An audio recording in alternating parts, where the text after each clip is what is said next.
तो ईवीएम की जो बड़ी बात हम कर रहे थे वो अधूरी छूट गई थी। एक बार फिर से आपको विस्तार से बताते हैं। असल में कांग्रेस हो या विपक्ष अपने मुद्दों और प्रचार के तरीकों में कोई कमी नहीं देखते हुए चुनाव हारने पर उनका पहला इलेक्ट्रॉनिक वोटिंग मशीन पर ही निशाना होता है। कांग्रेस को ईवीएम के फैसले पर संदेह हो जाता है। अपनी हार के बाद विपक्ष कहता है कि जनता ने उन्हें तो वोट दिया, लेकिन बीजेपी ने ईवीएम का खेल कर दिया।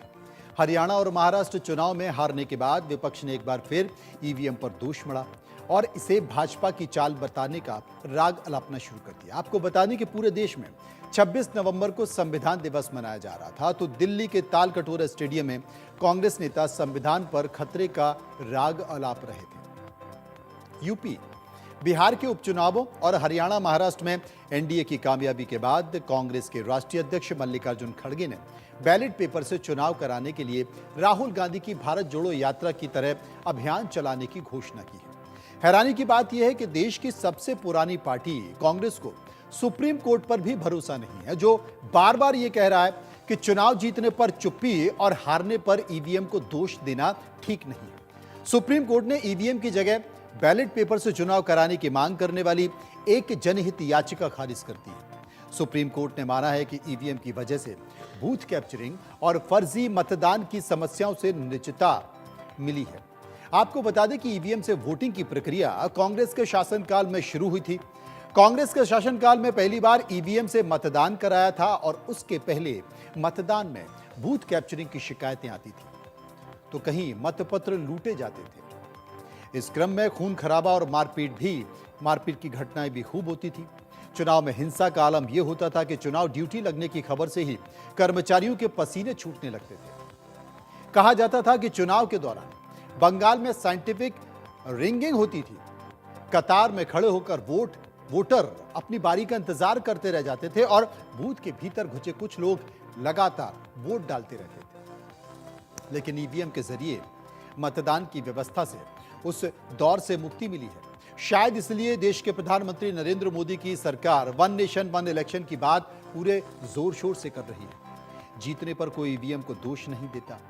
चुनाव प्रक्रियाओं पर ध्यान दें तो अटल बिहारी वाजपेयी के कार्यकाल को छोड़ दिया जाए तो दूसरी बार देश की सत्ता बीजेपी के हाथ 2014 में आई। जब तक कांग्रेस और विपक्षी पार्टियां जीतती रही तब तक ईवीएम पर किसी ने सवाल नहीं खड़े किए।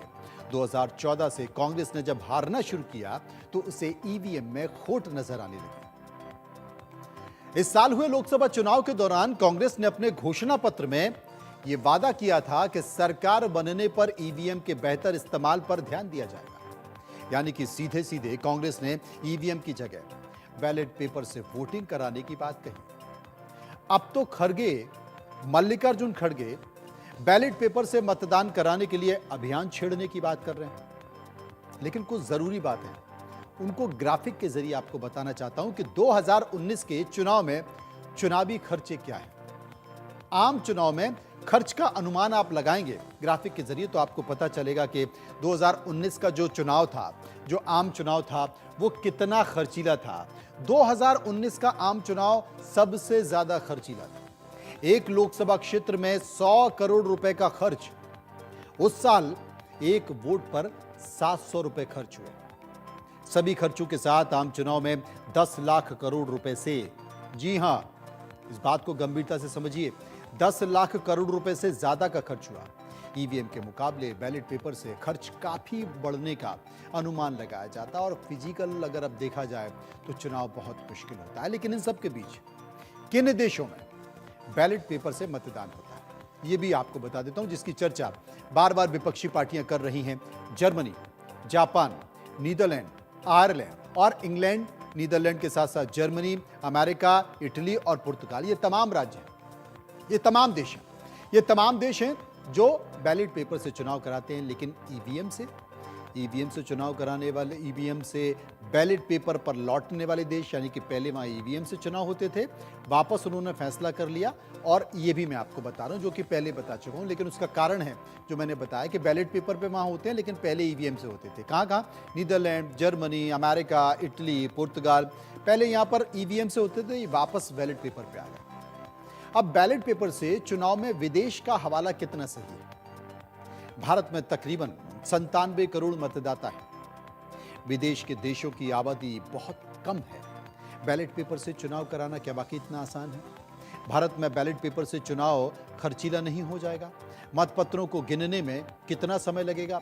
बूथ कैप्चरिंग जो पहले होता था बिहार में, बंगाल में, उत्तर प्रदेश में, कि जो माफिया हैं, बाबूजी, भैया जी, वो पूरा का पूरा बूथ कैप्चर कर लेते थे और पता भी नहीं चलता था।